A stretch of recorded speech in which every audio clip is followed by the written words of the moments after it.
नमस्कार दर्शक बंधु आपण को आम चैनल को स्वागत। पवित्र चिता लगे अमावास्या बा श्रावण मासर अमावास्यार हार्दिक अभिनंदन और शुभेच्छा जनाई आज कार्यक्रमटी को आग को बढ़ाइबा। ता सहित आपणकर जदि कुंभ राशि होता है तेबे यही भिडियोटी को थरे मात्र शेष पर्यंत देखंतु एवं निजर व्यस्त समय मध्यरु किछि समय आपण निज पाई दियंतु काहेकि ना आमर आजिर एही भिडियोटी समस्त कुंभ राशिर व्यक्ति विशेषंक पई बहुत गुरुत्वपूर्ण रहिछि। काहेकि गुरुत्वपूर्ण रहिछि आपण भिडियोटी को शेष पर्यंत देखिले निश्चित भावरे जानि परिबे।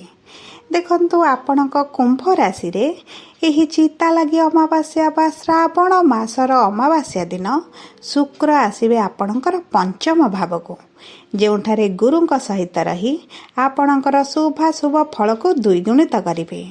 किंतु बुध आपणकर षष्ठ गृह रे हेबे बक्री ता सहित मंगल करिवे गृह परिवर्तन जहा फल रे आपणक जीवन रे बड़ परिवर्तन हेबाको जाउछि एवं यही परिवर्तन किछि शुभ फल देव एवं किछि अशुभ फल मध्य प्रदान करिब।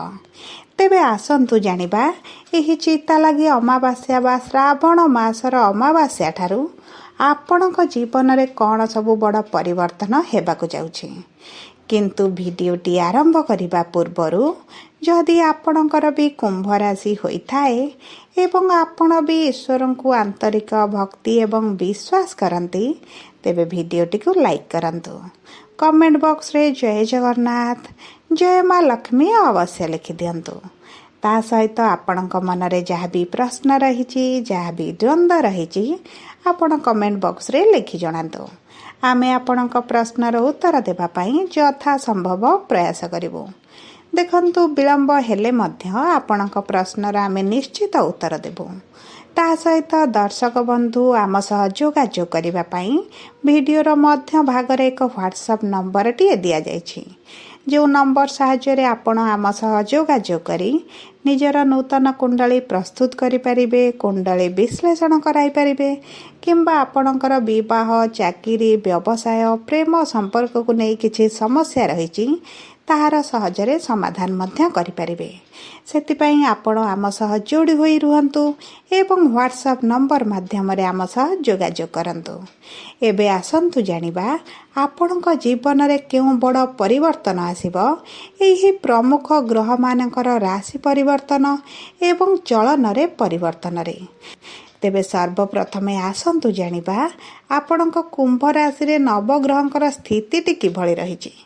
देखंतु आपणक प्रथम गृह रे राहु, द्वितीय गृह रे शनि, चतुर्थ गृह रे शुक्र, पंचम गृह रे सूर्य एवं गुरु, षष्ठ गृह रे बुध, सप्तम गृह रे मंगल एवं केतु विराजमान करिसंती जहा फल रे सेही गृह गुड़िकरे सेमानकर प्रभाव अधिक रहिबो। देखंतु शुक्र आपणक चतुर्थ गृह रे ही अमावास्या पर्यंत रहिबे तापरे आपणकर पंचम गृह को गोचर करिवे जोठारे गुरु एवं शुक्र एकत्र विराजमान करिवे जहा फल रे आपणक पंचम गृहर शुभाशुभ फल को द्विगुणित करिदेबे। तेबे सर्वप्रथमे आसंतु जानिबा आपणक कुंभ राशिर स्वास्थ्यटी किभଳି रहिबो। देखंतु आपणकर स्वास्थ्य आपणक कुंडलीर प्रथम गृहरु जणा पड़े ता सहित आपणक षष्ठ गृह मध्य रोग ऋण रिपुर गृह होइतिबारु बुध जेहेतु आपणक षष्ठ गृह रे बक्री हेउचंती आपणक स्वास्थ्य मध्य किछिटा प्रभावित हेबो। सब पर प्रथमे आपणकर मानसिक स्वास्थ्य को नहीं आपण बहुत अधिक दुश्चिंतार बा चिंतार रहिबे। आपणक मन भितर जेकोसी कार्य को नहीं हो निज स्वास्थ्य को नहीं हो क्यारियर को नहीं हो आपण मानसिक द्वंद्व चिंता नकारात्मक भितर आपण रही पारंती। आपणक मन रे नेगेटिव चिंताधारा बहुत अधिक आसी पारे कारण राहु आपणक मन रे नकारात्मक चिंताधारा को वृद्धि करिवे सेति प्रति आपण को ठीक दृष्टि देबाको पड़िबो। सब पर देखंतु आपणक कुंडली रे जदि राहु उच्च थिबे आपण को चालाक चतुर बुद्धिमान मध्य बनाइबे। आपण को निज क्यारियर रे बहुत कम समय मध्य रे अधिक सफलता प्रदान करिवे। आपण को आशा ठारू मध्य अधिक सफलता आपण को राहु प्रदान करिवे। देखंतु आपण को परिश्रम अनुसार आपण को शुभ फल देवगुरु बृहस्पति एवं अन्य ग्रह गुड़िक प्रदान करती କିନ୍ତୁ ଆପଣଙ୍କ ପରିଶ୍ରମ ଠାରୁ ଅଧିକ ଫଳ ଆପଣଙ୍କୁ କେବଳ ରାହୁ ପ୍ରଦାନ କରିପାରିବେ। ତେଣୁକରି ଆପଣଙ୍କ କୁଣ୍ଡଳୀରେ ଯଦି ରାହୁଙ୍କର ସ୍ଥିତି ଭଲ ଅଛି ତେବେ ଆପଣଙ୍କ ପାଇଁ ବହୁତ ଭଲ ସମୟ ଆସୁଛି। ଆପଣ ନିଜ କ୍ୟାରିୟରରେ ଗ୍ରୋଥ୍ କରିବେ, ନିଜ ସ୍ୱାସ୍ଥ୍ୟକୁ ନେଇ ଅଧିକ ଦାୟିତ୍ୱବାନ ହୋଇଯିବେ। କିନ୍ତୁ ସବୁ ପରେ ଯଦି ଆପଣଙ୍କର ରାହୁ ନୀଚ ଥିବେ ତେବେ ଆପଣଙ୍କ ମନରେ ବହୁତ ନକାରାତ୍ମକ ଚିନ୍ତା ପଶିବ। ଆପଣ ବହୁତ ଦୁଃଖ, କଷ୍ଟ, ପୀଡ଼ାରେ ଥିଲା ଭଳି ଅନୁଭବ କରିବେ। ସେଥିପାଇଁ ଆପଣ ଆପଣଙ୍କ କୁଣ୍ଡଳୀକୁ ବିଶ୍ଳେଷଣ କରାନ୍ତୁ ଏବଂ ଜାଣନ୍ତୁ ଆପଣଙ୍କ କୁଣ୍ଡଳୀରେ ରାହୁ କେତୁଙ୍କର ସ୍ଥିତିଟି କିଭଳି ରହିଛି। ଦେଖନ୍ତୁ, ଏଇ ଦୁଇଟି ହେଉଛନ୍ତି ଛାୟା ଗ୍ରହ, ଯିଏ ଆପଣଙ୍କ ଶାରୀରିକ ସ୍ୱାସ୍ଥ୍ୟ ଅପେକ୍ଷା ମାନସିକ ସ୍ତରରେ ଆପଣଙ୍କୁ ବହୁତ ଅଧିକ ପ୍ରଭାବ ପକାଇଥାନ୍ତି। ସେଥିପାଇଁ ଆପଣ ଆପଣଙ୍କ କୁଣ୍ଡଳୀ ବିଶ୍ଳେଷଣ କରାଇ ରାହୁ କେତୁଙ୍କ ସ୍ଥିତି ଜାଣି ଆପଣଙ୍କର ଯଦି ନୀଚ ଅଛନ୍ତି ତାହାର ପ୍ରତିକାର କରି ଆପଣ ରାହୁ କେତୁଙ୍କର ଉଚ୍ଚ ଫଳ ମଧ୍ୟ ପ୍ରାପ୍ତି କରିପାରିବେ। ଯଦି ଆମେ ଆପଣଙ୍କର ଶିକ୍ଷାକୁ ଦେଖିବା ତେବେ ଶିକ୍ଷା ପାଇଁ ବହୁତ ଭଲ ସମୟ ଆସୁଛି। କାରଣ ଗୁରୁ ଏବଂ ଶୁକ୍ର ଆପଣଙ୍କ ଶିକ୍ଷାର ଗୃହରେ ବିରାଜମାନ ହୋଇ ଆପଣଙ୍କର ଶିକ୍ଷାରେ ଶୁଭ ଫଳ ପ୍ରଦାନ କରିବେ। ତା ସହିତ ଦେଖନ୍ତୁ, ଆପଣ ଯଦି କିଛି କମ୍ପିଟେଟିଭ୍ ଏକ୍ଜାମ୍ ଦେଉଛନ୍ତି, ଇଣ୍ଟରଭ୍ୟୁ ଦେଉଛନ୍ତି କିମ୍ବା ଏଣ୍ଟ୍ରାନ୍ସ ଦେଉଛନ୍ତି, ସେଥିରେ ମଧ୍ୟ ଆପଣଙ୍କୁ ବହୁତ ଅଧିକ ଶୁଭ ଫଳ ପ୍ରାପ୍ତି ହେବ। ସବୁ ପରେ ଦେଖନ୍ତୁ, ଶନି ଆପଣଙ୍କ ଦ୍ୱିତୀୟ ଗୃହରେ ବକ୍ରି ହୋଇଛନ୍ତି। ଏହାର ଅର୍ଥ ହେଉଛି ଆପଣଙ୍କର ଧନ ସଞ୍ଚୟ କରିବା ଆପଣ ଆରମ୍ଭ କରିବେ। ଆପଣଙ୍କର ସେଭିଙ୍ଗସ୍ ବଢ଼ିବ। କିନ୍ତୁ ଆପଣଙ୍କର କୁଟୁମ୍ବ ପରିଜନଙ୍କ ସହିତ ସମ୍ପର୍କରେ ଟିକେ ଆପଣଙ୍କୁ ମନମାଳିନ୍ୟ, ମତଭେଦ କିମ୍ବା ଦୂରତା ଦେଖା ଦେଇପାରେ। କିମ୍ବା ଆପଣ ଦେଖିବେ ଆପଣଙ୍କର ପୂର୍ବରୁ ଯେଉଁ ଲୋକଙ୍କ ସହିତ ଆପଣଙ୍କର ଭଲ ସମ୍ପର୍କ ରହିନଥିଲା, ଏବେ ଆପଣଙ୍କର ସମ୍ପର୍କରେ ମଧୁରତା ଆସିପାରେ। ଉପରେ ଏହି ନଭେମ୍ବର 28 ତାରିଖ ପର୍ଯ୍ୟନ୍ତ ଆପଣଙ୍କୁ ଟିକେ ଅଧିକ ଆପଣଙ୍କ ବାଣୀ ଉପରେ ଦାୟିତ୍ୱ ନେବାକୁ ପଡ଼ିବ। କାରଣ ଆପଣଙ୍କ ବାଣୀକୁ ଅଧିକ ପ୍ରଭାବ ପକାଇବେ। ଆପଣ ମିଠାଭାଷୀ ହେବା ପାଇଁ ଚିନ୍ତା କରିବେ। କଟୁ କଥା କହିବା ଠାରୁ ଟିକେ ଦୂରରେ ରହିବେ। ଯଦି ଆମେ ଦେଖିବା ଆପଣଙ୍କର ପ୍ରେମ ସମ୍ପର୍କକୁ, ତେବେ ପ୍ରେମ ସମ୍ପର୍କରେ ନିକଟତରତା ବଢ଼ିବ। ଉଭୟଙ୍କ ମଧ୍ୟରେ ଦୂରତା ଯଦି ଥିଲା ତାହା କମ୍ ହୋଇଯିବ। ତାହା ସହିତ ଆପଣ ଏକତ୍ର ସମୟ ଅତିବାହିତ କରିବା କାରଣରୁ ଆପଣଙ୍କ ମନ ଖୁସି ରହିବ। ଆପଣଙ୍କ ସାଥୀ ଆପଣଙ୍କୁ ବୁଝିବା ଆରମ୍ଭ କରିବେ। ଉଭୟ ଏକତ୍ର ନିଷ୍ପତ୍ତି ନେବେ। ଏବଂ ଦେଖନ୍ତୁ, ଯଦି ଆପଣଙ୍କର ସମ୍ପର୍କକୁ ଆପଣ ବିବାହରେ ପରିଣତ କରିବା ପାଇଁ ଚାହୁଁଛନ୍ତି ତେବେ ଆପଣ ନିଷ୍ପତ୍ତି ନିଅନ୍ତୁ। ଆପଣଙ୍କୁ ଶୁଭ ଫଳ ପ୍ରାପ୍ତି ହେବ।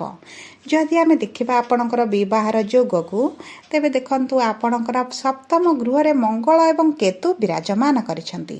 କିନ୍ତୁ ଏହି 29 ତାରିଖ ଦିନ ମଙ୍ଗଳ ଆପଣଙ୍କର ଅଷ୍ଟମ ଗୃହକୁ ଗୋଚର କରିବେ। ଯାହାଫଳରେ ଆପଣଙ୍କ ବିବାହ ହେବାର ମଧ୍ୟ ସମ୍ଭାବନାଟି ବଢ଼ିଯାଉଛି। ଯଦି ଆପଣଙ୍କର ବିବାହ ପୂର୍ବରୁ ଲାଗି ରହିଥିଲା, ହୋଇପାରୁନଥିଲା କିମ୍ବା ଆପଣ ବିବାହରେ ବିଳମ୍ବ ଦେଖୁଛନ୍ତି, ତେବେ ଆପଣଙ୍କର ବିବାହର ସମ୍ଭାବନାଟି ଅଧିକ ରହୁଛି। ଏହି ସମୟ ମଧ୍ୟରେ ଆପଣଙ୍କର ବିବାହ ହେବାର ମଧ୍ୟ ଯୋଗ ରହିଛି। କିନ୍ତୁ ଆପଣଙ୍କର ଗୁରୁ ଏବଂ ଶନିଙ୍କର ସ୍ଥିତି ଅଧିକ ଗୁରୁତ୍ୱପୂର୍ଣ୍ଣ। ଗୁରୁଙ୍କର ସ୍ଥିତି ଏବଂ ଶନିଙ୍କର ଗୋଚର ଆପଣଙ୍କ ଶୁଭାଶୁଭ ଫଳକୁ ବୃଦ୍ଧି କରିଥାଏ। ସେଥିପାଇଁ ଯଦି ଆପଣଙ୍କର ଗୁରୁଙ୍କର ଶୁଭ ସ୍ଥିତି ଥିବ, ଶୁଭ ଦୃଷ୍ଟି ରହିଥିବ, ତେବେ ଆପଣଙ୍କର ବିବାହ ନିଶ୍ଚିତ ଭାବରେ ହୋଇଯିବ। ଯଦି ଆମେ ଦେଖିବା ଆପଣଙ୍କ ବୈବାହିକ ସମ୍ପର୍କକୁ, ତେବେ ବୈବାହିକ ସମ୍ପର୍କରେ ଆପଣଙ୍କର ପତି ପତ୍ନୀଙ୍କ ମଧ୍ୟରେ ଟିକେ ମନମାଳିନ୍ୟ, ମତଭେଦ ଦେଖାଦେଇପାରେ। କାରଣ କେତୁ ଆପଣଙ୍କ ସମ୍ପର୍କରେ କିଛିଟା ଦୂରତା ବଢ଼ାଇ ପାରନ୍ତି। ଆପଣଙ୍କୁ ଅସନ୍ତୋଷ ରଖିପାରନ୍ତି, ଆପଣଙ୍କ ମନରେ ଚିନ୍ତା ବଢ଼ାଇ ପାରନ୍ତି। ଆପଣଙ୍କ ସାଥୀଙ୍କୁ ନେଇ କିମ୍ବା ପରିବାର ବର୍ଗଙ୍କୁ ନେଇ ଆପଣ ଟିକେ ଅସନ୍ତୋଷ ରହିପାରନ୍ତି। ଆପଣଙ୍କ ମନରେ ବହୁତ ଗୁଡ଼ିଏ ଚିନ୍ତା ରହିବ। ଦେଖନ୍ତୁ, ଏହିଭଳି ସମସ୍ୟା ଆପଣଙ୍କର ଏହି ନଭେମ୍ବର 28 ତାରିଖ ପର୍ଯ୍ୟନ୍ତ ରହିବ। ତାପରେ ଆପଣଙ୍କ ସମ୍ପର୍କରେ ଧୀରେ ଧୀରେ ମଧୁରତା ଆସିବ। ଯଦି ଆପଣଙ୍କ ସାଥୀଙ୍କର କିଛି ପାର୍ଟନରସିପ୍ ବିଜନେସ୍ ଅଛି କିମ୍ବା କୌଣସି ଆପଣ ପାର୍ଟନରସିପ୍ ବିଜନେସ୍ କରୁଛନ୍ତି, ତେବେ ଆପଣଙ୍କୁ ସେଥିରେ ସଫଳତା ମିଳିବ। ଆପଣଙ୍କ ବିଜନେସ୍ରେ ଆପଣଙ୍କୁ ଲାଭ ବଢ଼ିଯିବ। ସବୁ ପରେ ଦେଖନ୍ତୁ, ବୁଧ ଆପଣଙ୍କର ଷଷ୍ଠ ଗୃହରେ ବକ୍ରି ହେଉଛନ୍ତି। ଯଦି ଆପଣ ଲୋନ୍ ଚାହୁଁଛନ୍ତି କିମ୍ବା କୌଣସି କାଗଜ ପତ୍ର କାମ କରିବାକୁ ଚାହୁଁଛନ୍ତି ଟଙ୍କା ସମ୍ବନ୍ଧିତ, ତେବେ ଆପଣ ଟିକେ ବୁଝି ବିଚାରି ନିଷ୍ପତ୍ତି ନେଲେ ଆପଣଙ୍କ ପାଇଁ ଶୁଭଦାୟକ ରହିବ। କାରଣ ଆପଣଙ୍କର ଷଷ୍ଠ ଗୃହରେ ବୁଧ ରହିଥିବାରୁ, ଋଣ ରୋଗର ଗୃହରେ ରହିଥିବାରୁ ଆପଣଙ୍କ ପଇସା କାରବାରରେ କିଛିଟା ଠକାମି ଆପଣ ଶିକାର ହୋଇପାରନ୍ତି। ସେଥିପ୍ରତି ଆପଣ ଟିକେ ଦୃଷ୍ଟି ଦେବେ। ଯଦି ଆମେ ଆପଣଙ୍କର କର୍ମକ୍ଷେତ୍ରକୁ ଦେଖିବା, ତେବେ କର୍ମର ଗୃହର ସ୍ୱାମୀ ହେଉଛନ୍ତି ମଙ୍ଗଳ, ଯିଏ ଆପଣଙ୍କର କେନ୍ଦ୍ରରେ ବିରାଜମାନ କରିଛନ୍ତି। କିନ୍ତୁ ଆପଣଙ୍କର ଅଷ୍ଟମ ଗୃହକୁ 29 ତାରିଖ ଦିନ ଗୋଚର କରିବେ। ଦେଖନ୍ତୁ, ଆପଣଙ୍କର कर्म क्षेत्र में आपणकर एतेटा विशेष भाव में प्रभावित हेब नाही कारण आपणकर शनिकर दृष्टि मध्य नाही शनिकर दृष्टि आपणकर लाभर गृह रे रहउची किंतु मंगल आपणकर अष्टम गृह को गोचर करिवे जेउठारे शनिकर दृष्टि रहउची तेणु करी कर्म क्षेत्र में टिके समस्या बढ़ी पारे आपणकर काम को नहीं टेंशन बढ़ी पारे किंबा आपणकर शत्रु टिके वृद्धि होई पारंती आपणक कर्म क्षेत्र में आपन को जगी रखी काम करिवार आवश्यकता रही सबु परे देखंतु आपणकर विरुद्ध रे किछिटा राजनीति मध्य कर्म क्षेत्र में चली पारे सेति प्रति आपन को टिके दृष्टि देबाक पड़िबो आपणक वाणी को नियंत्रण करंतु निज काम रखंतु अन्य लोकंक कथारे आपण मुंड पुरांतु नाही ता सहित देखंतु जदि आपणक कर्म क्षेत्र में पूर्व समस्या चलीथिला आपन को टिके शुभ फल मिलिबो आपणकर परिवर्तन र मध्य जोग रही आपणक कर्म क्षेत्र र स्वामी मंगल होइथिबारु आपण देखिबे कर्म क्षेत्र में आपण निजर ऊर्जावान लगाई काम करिवे जहाँ भी समस्या रही तार समाधान करिवे जदि आपण व्यवसाय करूछंती तेबे व्यवसाय रे आपण को आशा अनुरूप फल मिलिबा पई आपण को बहुत अधिक परिश्रम करबा को पड़िबो आपणकर परिश्रम बढ़िबा सहित आपणक सफलता टिके डेरी रे प्राप्ति हेबो आपणक सफलता रे विलंब मध्य देखा देई पारे देखंतु आपणक भाग्यर स्वामी होचंती शुक्र जे आपणक पंचम गृह रे विराजमान करी आपणकर भाग्यर गृह को दृष्टि देउछंती सेति पई जति आपण किछि नूतन व्यवसाय आरंभ करबा पई चाहुचंती तबे एही समयटी आपणक पई एते अधिक सठिक नाही त जदि आपण किछि व्यवसाय संबंधित कागज पत्र काम करिवे सेति प्रति आपण टिके दृष्टि देबे अर्थ कारोबार रे मध्य टिके सचेतन रहबे आपणक पई शुभदायक रहइबो जदि आमे आपणक संतानर जोग को देखिबा तेबे संतानर जोग बहुत अधिक भल रहिछि कारण गुरु एवं शुक्र आपणक पंचम गृह रे विराजमान करिसंती तेणु करी जदि आपण पूर्वर संतानर अपेक्षा थिले संतान प्राप्ति रे विलंब देखुथिले किंबा कोनोसी कारण वशतः आपणक संतान सुखरु वंचित रहिथिले तेबे आपणक संतान प्राप्ति पाई बहुत अधिक शुभ समय रही आपणक संतानर जोग प्रबल रही सेतिपई आपण डाक्तरक सह जोगाजोग करंतु निश्चित संतान सुख प्राप्ति करिवे जदि आमे मोटामोटी भावे देखिबा आपणकर अशुभत्व को दूर करिबा पई आपण प्रतिदिन शनिकर बीज मंत्र जप करंतु किंबा कला कुकुर हुंतु किंबा काऊ को आपण किछि खाद्य दियंतु हनुमान चालीसा पाठ करंतु हनुमान को मंदिर मंगलवार शनिवार दिन जांतु यह आपण को बहुत अधिक शुभ फल प्रदान करिबो जदि आपणकर कुंभ राशि होइथाय वीडियोटी किबळे लागला कमेंट बॉक्स रे लिखि जणातु जदि आपणक प्रियजनकर कुंभ राशि होइथाय वीडियोटी तांका सह शेयर करंतु जदि प्रथम थर आम चैनल को आसिछंती चैनलटी को सब्सक्राइब करंतु पाखरे थिबा बेल आइकन को प्रेस करंतु धन्यवाद।